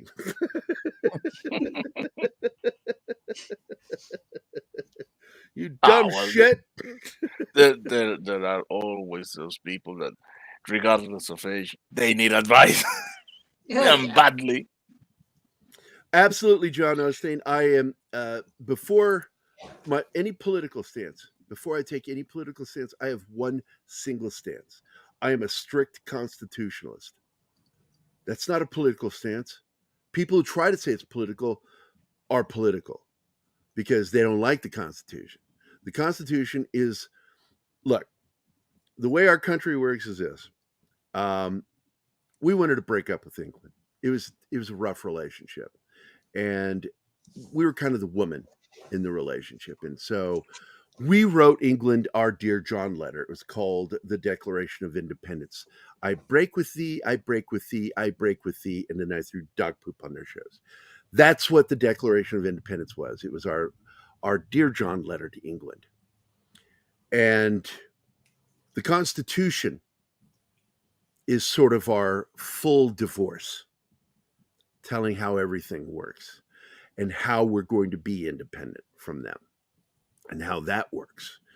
And so breakup letter, legal writ. Breakup letter, Declaration of Independence. The legal writ is our Constitution. People say we're a democracy. We are not. We don't work. Democracies fail. They fail all the time and every time for a reason. It's anarchy. It's anarchy because you have to vote on everything. We use the democratic method of voting, but we use it via the Republican way, which is we elect officials to represent us. and they do the voting, and they vote every day. So it's the democratic method, but we are a constitutional republic, not just a republic. We are a republic that is completely explained and directed by our Constitution and Bill of Rights. Our Bill of Rights were not given to us; we're born with them, and that's what that writ says. The Bill of Rights and the Constitution doesn't give us our rights; it states we are born with those rights, and that's another problem with most politicians today. They don't understand the Constitution. They think that the government gives us our rights. They think the government has money. It has no money. It has zero money. We need to start the. Yeah, it's a half hour, so we're okay. It's only a half hour long. Short I remember one, it's a 30-minute video, and we can still skip when we need to. But we are now going to end the show with the latest episode 7. Not the latest episode, but our latest coverage of the episodes of Hello Tomorrow. And it begins with some narration happening with a dark screen. And it is the sheriff or the marshal. I can't remember. Marshal. He's a marshal. He's the moon marshal. And he's actually in a nursing home with Jack's mom. He's talking to his turtle. He's going into a cycle, a mental cycle. Yeah, well, he's watching a movie starring him as the sheriff against the Gargan invasion or something, and to him this is real. It's all real. And so he's sitting there with the turtle, whose name is, I forget the name of the Mr. Jenkins. Yeah, Mr. Jenkins, the guy on the moon. And of course he begins this breakdown, and that's how the show begins, is with the beginning of his breakdown. And it's going to play an important part in this episode because Joe, Jack's son, who doesn't know he's Jack's son, goes to the nursing home to meet his mother, to talk to her because she asked him to come by. Well, that was in the last episode. That's how we end the last episode, with Joey finding out that the sheriff is not on the moon and Mr. Jenkins. Yeah, that's right. And he discovers that the rocks are from the terrarium. Yeah. Mr. Jenkins is the turtle. And so now he is about to head out of Dodge, the marshal. And this is going to be how he manages to get out of that facility. He should be able to. It's going to create a whole new series. Yeah, because I worked in Alzheimer units. That's what I specialized when I was doing nursing care. And they were completely enclosed care areas. They could not get out the doors. The doors were designed that you had to do two things to open the doors. So the residents couldn't just wander out. But they thought they'd escape because we also had a door that went out into the enclosed garden area. So they would get out that door and they're like, and they get all excited and go out that door and they're still enclosed, you know. I love this animated intro to this thing. It's a great logo. Oh man, I love the Ford Futura without wheels and again in black and white.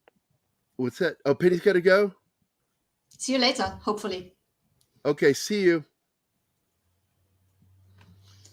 So this is where he left off at the end of the last episode. Joey blowing up in Jack's face because he found out some of the truth, that they are selling dreams, basically. And Jack tries to convince him we can make this real, but Joey isn't having it. He's very angry. And Jack is about to meet the rich widow because he needs to get her. Hey ho, Joe. So he has enough money to pay people back. Oh, Monkey's got to go too. Oh, I'm going to want to see that later, buddy. Oh, very cool. What I'd like to do is, like, Monkey, make videos of you unboxing some of this stuff, man. And we'll show it on the show. I will show that stuff. Absolutely show it on our channel. I love that stuff you got. All right, man. Have fun shopping. I'll see you later, buddy. Nothing gives a long-term care facility worse press than having a grandma or grandpa walk out and absolutely. And, you know, my ex-girlfriend, Patty, once said that she thought it was so interesting. So often, we would run into people, because we traveled a lot, and old people just, like, gravitate towards me all the time. Be on a train. We had a guy go into a seizure, He was walking down the thing and he saw me. We locked eyes and he came right towards me and sat across from me and had a seizure. I'm the only person in that car that was trained to deal with it. Like, how did that happen? It's weird. I've had a lot of people have seizures right in front of me. That they walked right over towards me. I had a friend in high school. I'm still friends with her to this day. I won't say her name because it would embarrass her. She came over and sat with me and had a seizure. She felt it coming on, and she said she always felt safe and secure around me. And I was like, thanks. I think. As dangerous as I could be, that girls always felt safe around me because they knew I respected and would not do anything inappropriate. But more than that, I would be there for them if something happened. Gonna rob monkey someday. John Osteen says, okay. Get in line, I would say. There are more people. Yeah. He's got some cool toys, man. But anyway, so Jack's in the car with her. He's not only sexing her up and she's sexing him up, he's going to get money from her. And he realizes how clever she is. So he's not she's figured it out. Scam. It's a con. Yeah. She's figured out it's a con. He admits Brightside is a scam. But he's conning her because he intends to make it real. And he's going to use her money to make it real. Yeah. Also, he's basically telling her, you can resell and make a lot of money off of this. And it looks like he's got her on his side at the end of this. Oh, he does. He totally cons her because, again, she has no clue what his intentions are. Because, she's relying on him telling her the truth and he's lying to her. He admits it's a con, but it's a con he intends to fix. He is just so good at what he's doing. Very he can sell everything to everyone. And here's the most important. Guys like that, the best con that they pull is conning themselves, which you see that a lot in this show because he goes too far sometimes with things because he believes so religiously in what he's doing that he doesn't stop and think about the ramifications of it. I really can't wait until we get to the finale of this. You could say he's doing a crowdfunding without telling the people it's a crowdfunding. It's crowdfunding. He's acting like it's already funded and built. That's the con. He's acting like it's already there. Now, agreed, the Quonset huts and all that shit are on the moon. And people could live in those things. And that's going to be what's going to happen. They're going to get to that dome and they're going to be staying in these warehouses, these Quonset huts on the moon. And they're going to stay alive that way while they have to send up the supplies to build the actual houses. And it's going to be, because I already see it, it's like, this is one of those multi-tiered mountains. And it feels like with this season, he hit the peak of one smaller mountain. And then he has to look up and go, oh, God, I got the big peak still to do. I feel so good about myself. And then I reminded myself I still got mountain to climb. And so he gets the agreement. She signs the contract and is going to get him the money the next day. She has to do it by a certain time the next day or it's null and void. He gives her until the next day to sign the contract. Crazy lady goes to the office and kicks the window in and goes in there to get these reports. All the information. Of all these clients. The names of all the clients, yeah. All the people they've sold to. And then she goes outside. It's kind of funny when she goes in there and gets these things, and then she goes out there and tells the poor bureaucrat, Lester. They gave her the information. They gave it to me. Would you believe that? Would you believe that they gave it to me? She did something illegal. Yeah, he knows. You can tell. The look on his face is so uncomfortable. Yeah, he has instinct. And he can tell something. He also has a thing for her. Because she's very manic. Oh, absolutely. But I don't think he understands it. She understands it better than him because she's crazy. Oh, yeah. I wouldn't say she's crazy. Dude, have you seen her eyes? Crazy she's eyes. Crazy. Look, she's absolutely batshit crazy. She set her house on fire with her husband in it. She's been used and abused and mistreated. Which makes her crazy. Whoa. We don't know that. because her perception of things, she is an unreliable narrator with anything in her life. It's a fact, though, that her husband cheated on her. We found the husband. How do we know that? I don't recall anything. We know that because the salesman in the house, they tried to sell to the husband. He was reading her. No, he was with his mistress. Yeah, they thought the husband was with his him and his wife, and then they saw the wedding photograph that had a different lady. So later in the day, Ed went back to make things right, and she answered the door. And he told her, "We caught your husband cheating. So if you want a way out, right side is your way out." I never caught that. I missed that. I wasn't paying attention. And looking the away husband forced her to take certain decisions. Pause. This is important. Go ahead. Say what you're saying. I'm trying. Right. Say what you're going to say. What? Oh, that the husband, he forced her to have certain decisions that better not put on air. And she feels like everybody has lied to her since she's 17. So she's fed up with she's a lot not of stuff, crazy. Her she's reaction, angry. her reaction is overly emotional. She's out of control, which is crazy. If you're out of control, you're crazy. She was living doesn't matter a how lie. rational you might be able or be capable of. If you are out of control, you are in a state of insanity, what they call temporary insanity. It's a real thing. So, all right, hit play. So he's back in here confiding in mom, who's in a coma. How disappointed he is by Jack, and he wishes he never met him. And yeah. Man, that casting is awesome. That kid looks like Billy Crudup's kid. That he could be. Oh yeah, Anima said that too. That this kid looks like he could really be his kid. Absolutely, Great casting. Yeah, that's awesome casting. And again, during the scene, I said, it's not going to be now, but I feel it. She's going to wake up. That's going to be the culmination of this season, is her coming out. And I'm not going to say whether I predicted it correctly or not. We'll find out when we get there. But I predicted that pretty early, that would be, if I'm writing this, that's what I would have happen at the end of season 1. Yeah, it's the logical.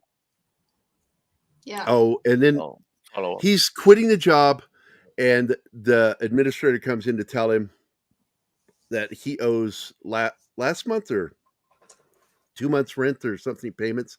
Yeah. No. The latest. They can set up a payment payment plan. They can set up a payment plan as long as he has a job. And he still wants to quit Brightside. He's done with that. But he tells the nurse, "Yeah, okay, I'll figure things out." Don't let John Osteen just shit on you, Anima. on both of you. Yeah. Gerry. Oh, I thought he was saying Anima with the word German. Oh, so it was a shit on me with Gerry. Gotcha. No, he gave us a couple name. Hey, I want you to know something.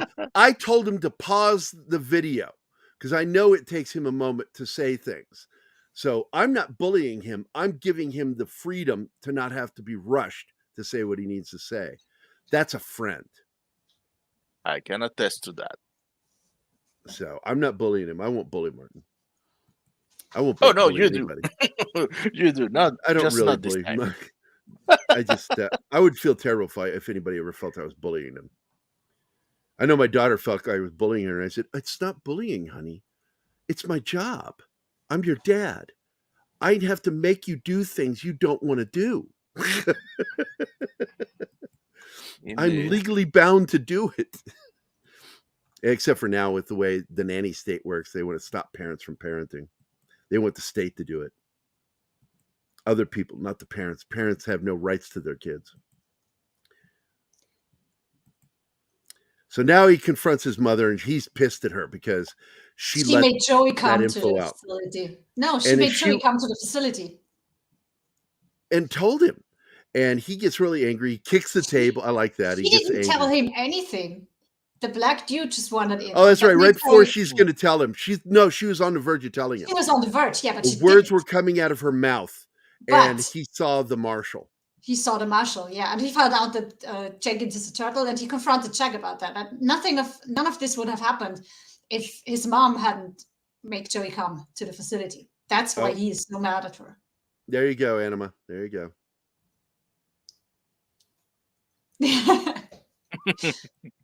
I don't know if I want to feel offended or honored. I've always wanted to use actual words as code names for other people, like somebody with like the name Tina, Andy and Tina, so their code name is Angina. Oh Jesus, Gerry, please. Which is like don't do that. Means heart pain. I just think things like that are funny. So, and like I said, I don't care if other people find shit funny. I find shit funny in my head and I laugh at it. That's okay. Beats up a robot. He kills a robot. He's on a mission to make the neighborhood safe. The robot was out there just spraying the bushes, and he takes the spray gun and looks in. There's a little kid in the window. He goes, "Watch the skies." And the kid's like, "You're so crazy." The kid knows he's the moon sheriff, and this is a problem. Yeah, he's a nerd. Watches those sci-fi movies. Oh man, robot bartenders. God. So things are bad for everybody, pretty much, because Cheryl and Herb have they are in kind of a no contact situation because she sold the part on the moon. And I know I'm not the only one in town, by the way, John, because Brad Pitt's from Springfield. His family is here. I worked with the family. I've worked with Brad, and I ran into shopping. I've run into both Jennifer and then later Angelina Jolie. And I'm just like, huh. So they don't have people do the shopping for them. They're doing the shopping themselves. Okay. And that was fun. Didn't say anything. I'm not a weird person. I won't walk up. I'm your biggest fan. I just like look over and went, that is so cringy. Yeah, I hate that. Just give them that peace. So now we've got this situation, and he's still angry at Cheryl for giving him that damn money. He also claims to be retired now. He's not working for them anymore. Look what you're missing out. I'm a rich dude, retired.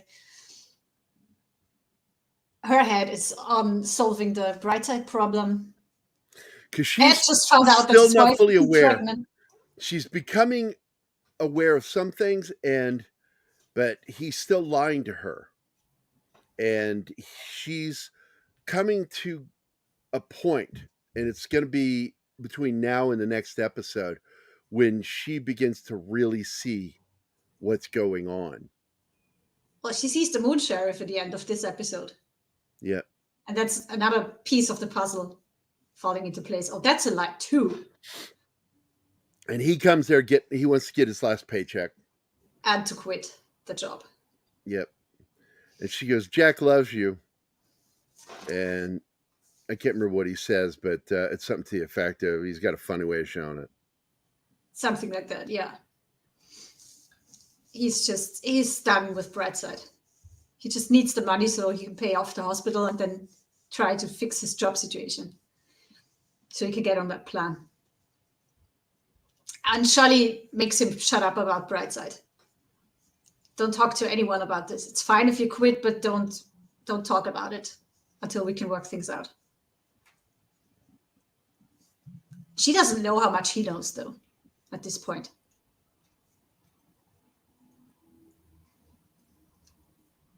Hey, John. You're welcome to join us, buddy.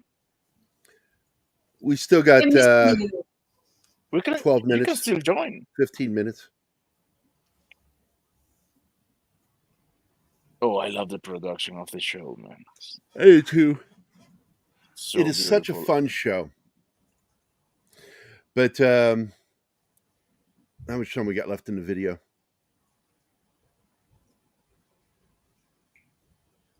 Halfway through, I can speed up a little. It's How are we not? We should be mostly done with it because you started at 1:38. no, because the whole slideshow it runs for 1 hour 20, but only the first 35 minutes are the slideshow. The rest are renderings of the disclaimer. So, Oh, okay. That's really whoa. weird. She is making phone calls to all the customers. Johnny! That's what she Hey, wants John. to do. So she's getting started, and he's not that sure if they're doing the right thing. Yeah, and he confronts her here, and she just admits what she's done.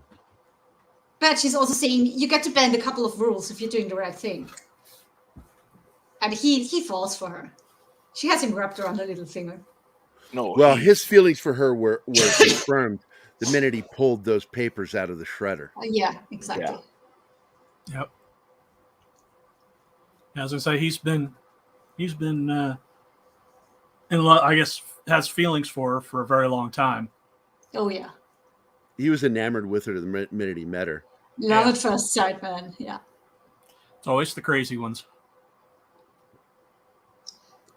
And of course, he's helping her, reading out the next client and his number. And we see later they get a lot of people to come for the refund money.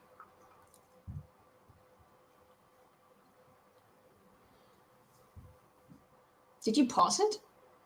No. No. No. Okay. Just a lot of similar shots. Yeah. And we can skip past this scene now. We've already gone over what's going on in this But scene. it's the end of the scene anyway. When you return. Do you not have a skip forward button, like 30-second jump? 10 seconds jump. Yeah, get the 10-second jump and just click it like twice. Well, So but here we are. This is where we meet the family again, because Walter is done with them camping on his compound and sent them to go to Jack. Stay at the hotel. But Jack isn't there. So Shirley puts Ed in charge. And he doesn't really know what to do. And here's Joey back at his... No, that's the one, the kid that took Joey's job. Joey goes back there because he needs his job back. And his ex-boss is not too happy because he's still paying off the Brightside plot on the moon and confronts him like, the audacity of you. You got me into financial trouble and now you come and want your job back? Bad idea. By the way, Monkey, I am really glad that Macy's bought Toys R Us. And they're reopening Toys R Us within Macy's. Oh, are they? I missed that. Yeah. It's not its own store. It's part of Macy's now. Well, it means we can still be Toys R Us kids again. I'm a Toys R Us kid. I don't want to grow up. I'm a Toys R Us. I remember when they opened the first Toys R Us, man. I loved it in Phoenix. You can skip ahead a bit, Martin. I remember telling my dad, take me to the store. He goes, the grocery store? I went, no, the kids' store.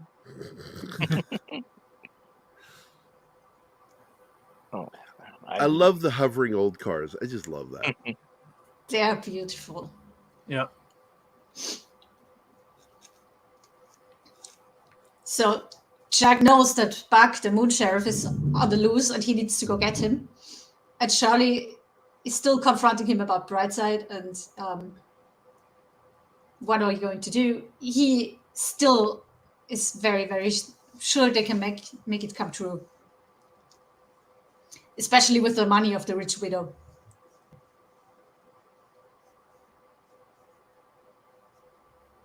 Are you going to make another stop? Awesome. 2 more stops on the way home. Outstanding, Monkey. Yep. Got to fix that toy addiction. And here we see people coming to the hotel. Yep. For the refund money. Because Myrtle and Lester have called quite a bit of the customers. And she's sitting there all satisfied with herself. Yeah, they're treating themselves to drinks. We've done something today. technically she is doing a good thing because Hi, I'm crazy and I'm codependent. We go well together. Well, since from this point of view, they were really gunning her. Wouldn't you take them to fire if you catch someone gunning you?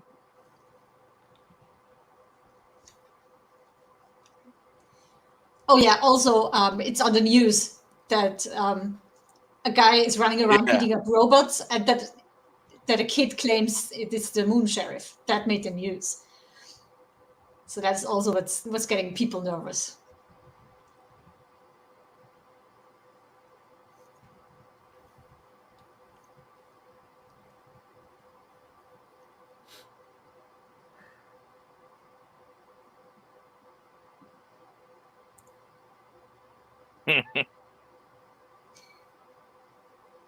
Yeah, I like it when she gets called on being a twin liar.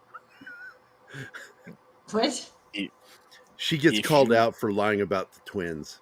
if Oh, you want yeah. a villain, there's your villain.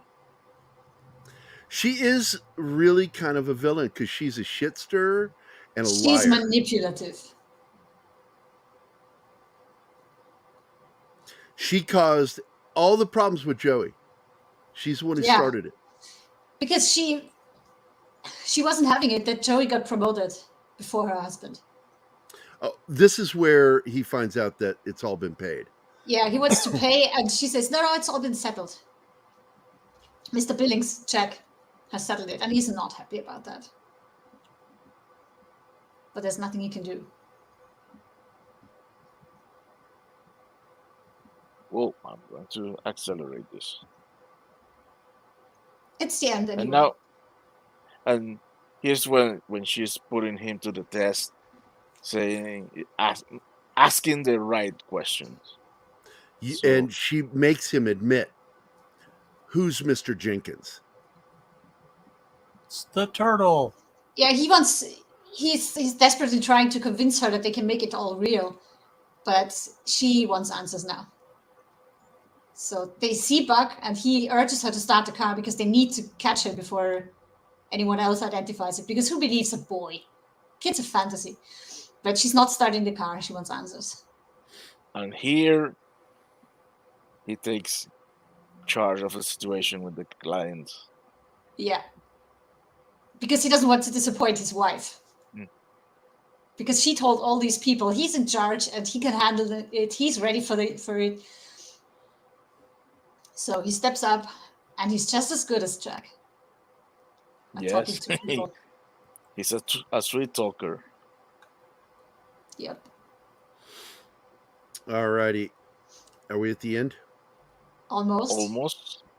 Because the people are not buying into Oh, God. So Hank she Azaria always plays drunk characters. Yeah.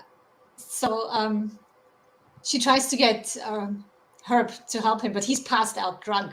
And then she sees the bag of money next to the bed. Yep, and so she's going to go down there and hand out all that money. She is stupid. She should have handed her husband the bag and let him deal with it. Instead, she runs in, I have money. And the people start fighting over it.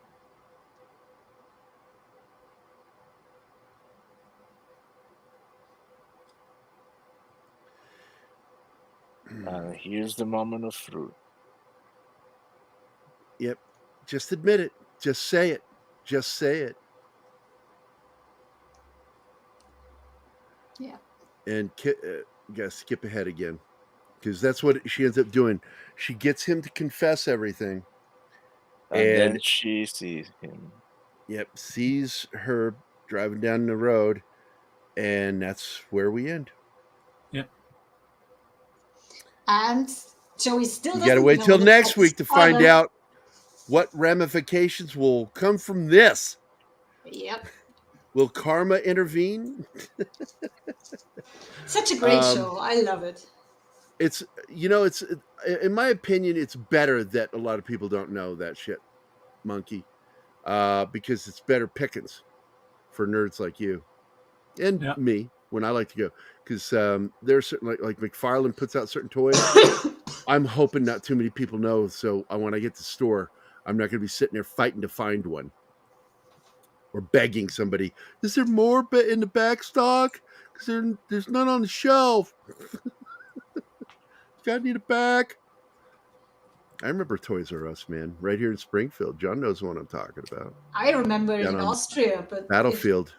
It's been gone for a while. I miss them, man. Because I'm an original Toys R Us kid, man. I'm from that age group, with Jeffrey. Stupid giraffe. The creepy giraffe that likes playing with kids. Yeah. Well, it seems a little less pedo, but the fact is it's, yeah, because it's an animal. Okay. Well, I thought you were going to say something, Martin. No. A little pedo is like a little pregnant. There's no little. Then you remember it's actually a guy in a costume. So there you go. Oh, we should be saying our thanks. Yep, we're at the end. Yes, let's get in there and get into the private chat. We go. Penny, of course, had to leave. Thanks for being here today, Penny. Andy Morrow, Socks Bulletins, Joe's Atmosphere, Alex Moore, Zach's, a.k.a. Kyle, Real Wade Nation, Monka Jibas, thank you, come again, John Ostains, and Hojo. Thanks, guys, for being here. And I want to thank KGRA audience for being here. Hope you had fun. If you're not watching these shows, 1923 and Hello Tomorrow, you should. You should. These are really good shows. We're going to be including a new show that we'll talk about a little bit later called Florida Man. That's available on Netflix. It is fun.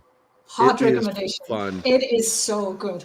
It is very good. Although Martine has something to say about the lead actor. We'll talk about that next episode.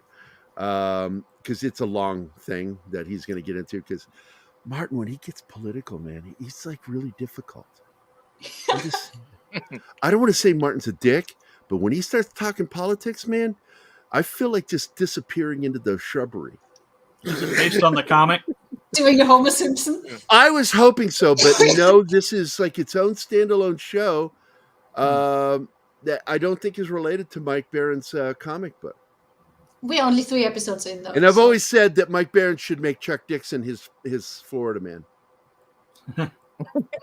I happen to be friends with both of them, and I like shitting on Chuck Dixon because we're friends. We need to rap, Gerry. Oh, what do we? I don't know how to do rap. It's time to. I don't. Please. Anyway. Hey, Bill, I already did my thank yous. See you in an hour, guys. See you tomorrow. Those sons of bitches. Ma, I'm doing a show.